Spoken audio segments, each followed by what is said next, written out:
सलाम हिंदुस्तान दोस्तों। इस चारपाई को देखकर शायद आपको गोविंदा की एक फ़िल्म का गाना सरकाए लो खटिया जाड़ा लगे याद आ रहा हो, मगर मैं आज आपको सिर्फ ये बताने आया हूँ कि चारपाई शब्द को हिंदी में लिखने का सही तरीक़ा क्या है, चारपाई या चारपाई।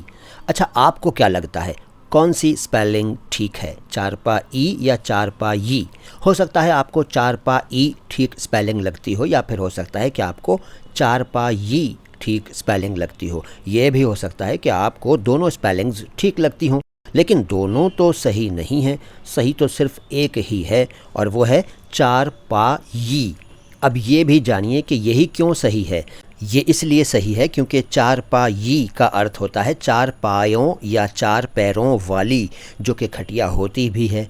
अब ये जानिए कि चारपाई शब्द खटिया के सिनोनिम या पर्यायवाची या मुतरादिफ के तौर पर गलत क्यों है।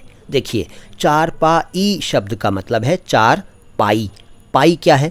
पाई पुराने ज़माने में चलने वाला एक सिक्का था, और पाई आपने मैथ्स में भी पढ़ी है, जिसकी वैल्यू 22/7 होती है। याद आया? इसके अलावा आजकल पाई एक क्रिप्टो करेंसी भी है।